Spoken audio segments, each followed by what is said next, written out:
Hello everyone, here we are with a new problem. This is the third problem from Challenge Your Understanding.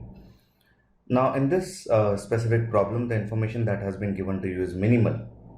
There is a light rigid square plate, and I have shown you a light rigid square plate here. Its side is L and it is suspended horizontally with the help of four identical vertical wires. And if you are using four identical vertical wires, the plate will be initially completely horizontal. Then at some point of this plate, you keep a load. And because of that load, the wires may extend a bit. And they are saying that all these wires are elastic. They can be thought of as springs. They have a very high force constant. Whatever the spring constant is very high. That means the displacement of the plate in the downward direction will be minimal. It will be very little. So you can finally also assume that the distances, they can be found using the xy coordinates of the different points on the plate. So that is a fair assumption. And they want you to figure out the region of the plate in which you can keep that load and still all the four wires are taut. Now it's a very easy thing to see that if you probably keep a load on a specific vertex, then that wire will be elongated by a large amount. Maybe the two diagonal wires will also be elongated, but the one on the opposite diagonal corner may not be elongated at all. In fact, the plate might want to go down at one of the corners if you put a load at one of the corners, and the other corner might want to be lifted up. So you cannot keep a load just anywhere. You have to keep a load within a certain region, and only then all the four wires will be taut. It is also given that the acceleration of free fall is g, the plate is light, so the mass of the plate doesn't even matter. And he is expecting you to figure out the region in which the load should be placed. So what can we do? We can first of all start with assuming the spring constant of all these wires as probably k. Each of these wires will behave like a spring. Spring constant is k, and maybe we can assume some displacements. Let us say these vertices have displacements of z1, z2, z3 and z4 in the downward direction. And this will allow us to find the force in these four wires. The force in this first wire here will be F1, that will be k times z1. kz1. Similarly, the second wire kz2. Third wire kz3. And the fourth wire will be in the upward direction too, kz4.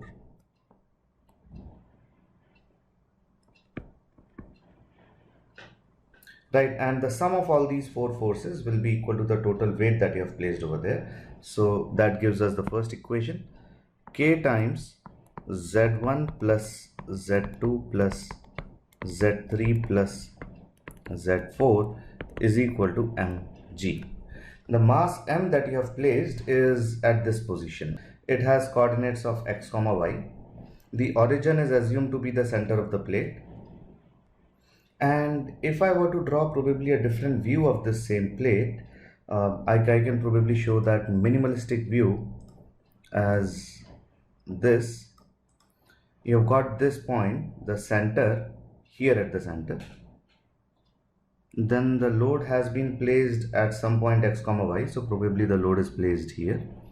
This is x comma y, and the center is the origin. And in this view, this vertex, which has force of kz1, will be here. I can probably name the vertices. Here we have got A, B, C and D going around the plate in this order, A, B, C and D. And in this view, it will be A here, B here, C here, and then D here. And this line CD will be x is equal to L by 2. The line AB will be x is equal to minus L by 2. The line AD will be y is equal to minus L by 2.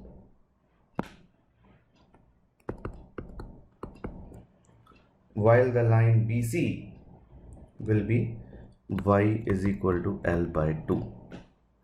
And the forces which are seen in this view as acting like this in the upward direction will be seen in this view as dots with circles around them, because the forces will be coming out of the screen towards us. And so this is the first equation that we have: k times z1 plus z2 plus z3 plus z4 is equal to mg. You can rewrite it as probably z1 plus z2 plus z3 plus z4 is equal to mg by k and call that equation number 1. What other equations can we write? We can probably write one equation for balancing the torques about a line parallel to the y-axis and going through this particular point xy. So we are talking about this line. We can balance the torques about this axis, and then the torques of the wires at B and A, those wires will have a force. The net torque of those two forces will be equal to the net torque of the two forces acting at C and D. And how will that equation look like? kz2 multiplied by this distance, and that distance will be x plus L by 2. It's L by 2 from the side AB to the origin, and from there is another x over there on the other side. So now if you try to balance the torques about this particular black line, the equation will become kz1 times L by 2 plus x plus kz2 times L by 2 plus x is equal to kz3 times L by 2 minus x plus kz4 times L by 2 minus x, from where all the k's will cancel out. We don't have to worry about them. And maybe on the left hand side I can take L by 2 plus x common. On the right hand side probably I can take L by 2 minus x common, and here I will be left with z1 plus z2. There I will have z3 plus z4, and maybe then I can bring that L by 2 minus x towards the left hand side to end up with L by 2 plus x divided by L by 2 minus x is equal to z3 plus z4 divided by z1 plus z2, and maybe that's equation number 2. Similarly, you can try to balance the torques about a line that goes through this point xy and it is parallel to the x-axis. The equation will be on similar lines, but in this case the torques of the wires at B and C will get added up, and the torques of wires at A and D will get added up. So you will probably get an equation saying almost the same thing, but with L by 2 plus y, L by 2 plus y, and L by 2 minus y here, and L by 2 minus y there. So maybe just copy paste this entire thing, say change a few values. That's it. So the changes are these, and this is another equation that you will get. Then probably you can do the same thing. Club L by 2 plus y and L by 2 minus y, bring them on one side. So the final equation looks like L by 2 plus y divided by L by 2 minus y is equal to Z2 plus Z3 divided by Z1 plus Z4. This is perhaps equation number 3. Now for the next equation, consider this plate again in that sort of three-dimensional view, the same view, and the center has gone down by a certain amount. Initially when the plate was horizontal, the center would have been in the same plane as all these four vertices, but now when the plate goes down, and it goes down unequally, more on one side, less on the other side, the center will go down by some distance, which will be say some z center or something. And you can see that whatever happens, the center and this vertex which has gone down by z1 and the other one which has gone down by z3 will all be in the same straight line. And the same thing here, this vertex which has gone down by z2 and this one which has gone down by z4 will be in the same straight line. When that happens, and you know that the distance from this vertex to the center is the same as the distance from the center to the other vertex along the yellow diagonal here, so you know that this point ZC will actually be the arithmetic mean of Z1 and Z3. So you can say Z3 will be, sorry, Z center, ZC ZC will be Z2 plus Z4 by 2, which will be equal to Z1 plus Z3 by 2. And this will give you another equation. You can just take the later two equations, as in the later two terms, and 2 can cancel out and you can bring everything to one side, and you can say Z1 minus Z2 plus Z3 minus Z4 is equal to 0. This is perhaps equation number 4. And that's it. Now what we can do is we can take this equation 2 and play around with it, and take this equation 3 and play around with it. Equation 2, if you use componendo and dividendo, in the numerator you are going to be left with L by 2. In the denominator you are going to be left with X. And on the right hand side, in the numerator you are going to have Z1 plus Z2 plus Z3 plus Z4, which is mg by k from the first equation. And in the denominator you are going to have Z3 plus Z4 minus Z1 minus Z2. Right, so I can say L by 2 in the numerator, X in the denominator gives you L by 2X. L by 2X is equal to mg by k divided by Z3 plus Z4 minus Z1 minus Z. 2mgx by Lk, and that is probably equation 2a. I'm saying 2a because it has been obtained from equation 2. Now when you look at equation 3, you can again use componendo and dividendo. So on the left hand side you will have L by 2 divided by y, so L by 2y. On the right hand side again the numerator will be Z1 plus Z2 plus Z3 plus Z4, which is mg by k, and the denominator will be Z2 plus Z3 minus Z1 minus Z4. So, and this will give you Z2 plus Z3 minus Z1 minus Z4 is equal to 2mgy by Lk, equation number 3a. When you add 2a and 3a, some terms will go away. Which are those terms? There is Z4 going to go away if you add them up. There is Z3 will remain, Z1 will remain, Z2 will go off if you add them up. And you will get 2 times of Z3 minus 2 times of Z1. You can take that 2 common. And so you can say 2a plus 3a gives you Z3 minus Z1.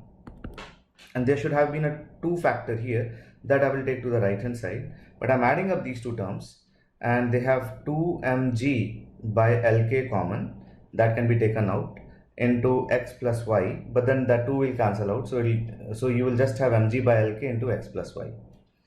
So mg by Lk into x plus y, and this is probably one equation, let's call it 5 or something. This is equation 5. Then what if you find the difference of these two equations, 2a and 3a?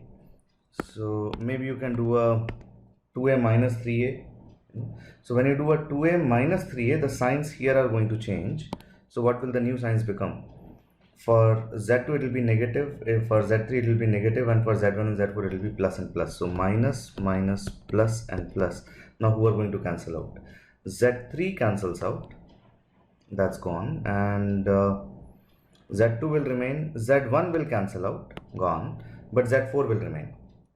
And now you have got Z4 and Z4, so 2Z4 minus 2Z2, so the same deal, 2a minus 3a will give you Z4 minus Z2, and that 2 which was supposed to be here will be taken on the right hand side, and that will go with this 2 on the right hand side, and you will have mg by Lk taken common into x minus y. And this is probably equation number 6. Right, so we have got a huge number of equations. Now what I'm going to do is take equations 1, 2a, 3a and 4, and you just add them up.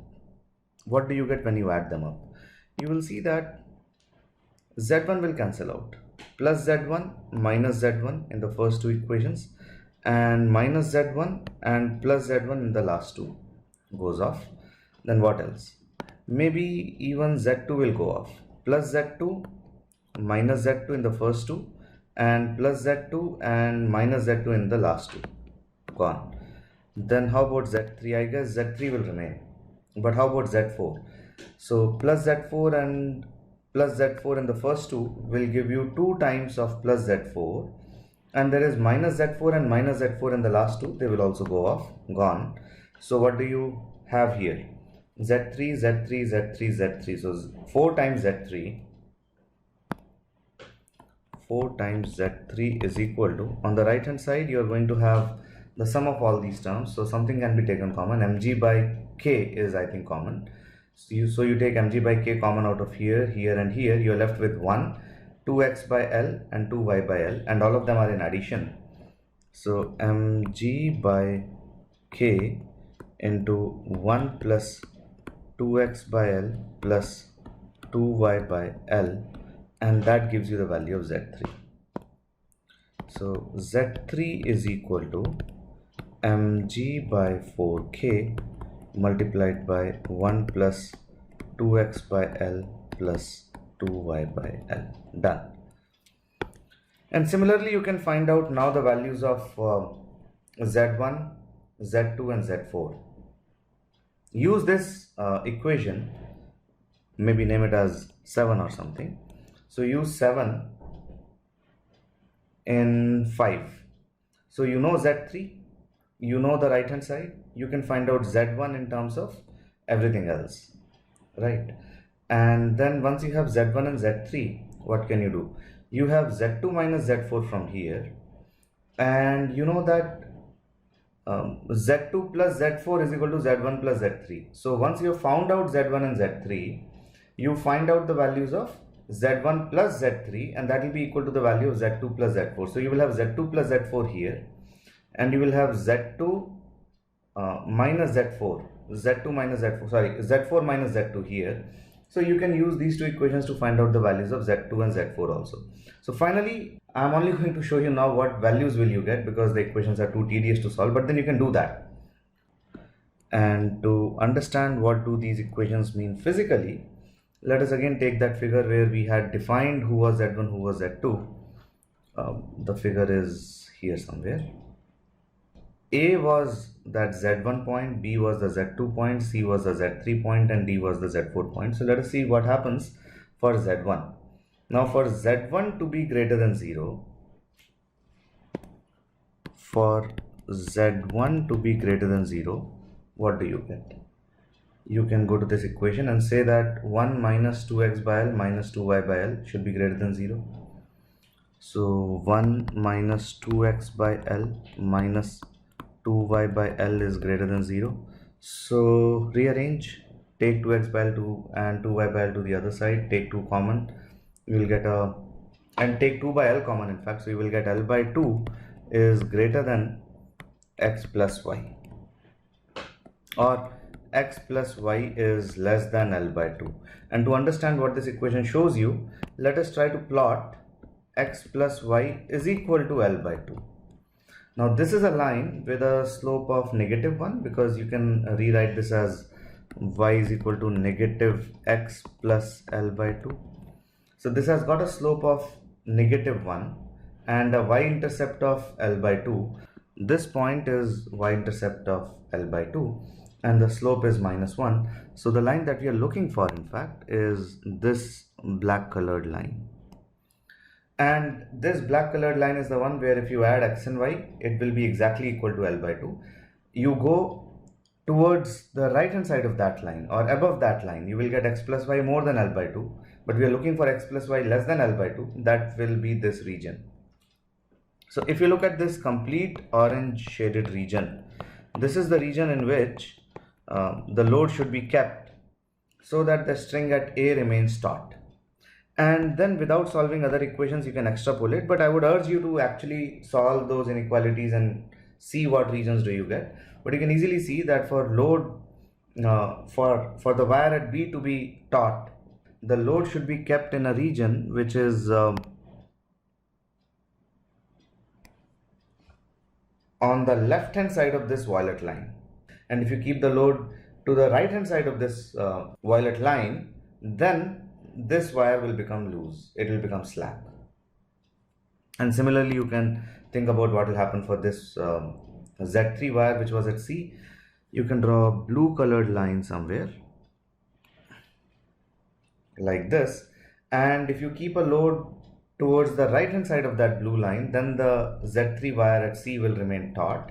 But if you keep the load beyond this line on the left hand side somewhere, then this wire here at C will become slack.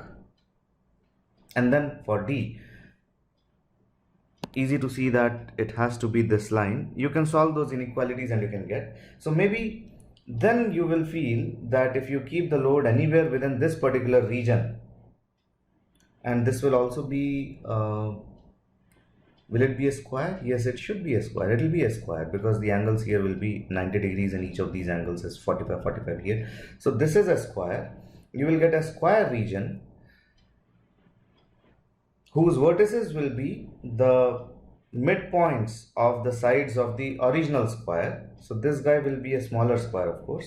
But if you keep the load within this particular region, all the four wires will remain taut. And if you keep it anywhere outside, then at least one of the wires, in fact the farthest wire, will become slack. So this particular problem is now, I think, completed.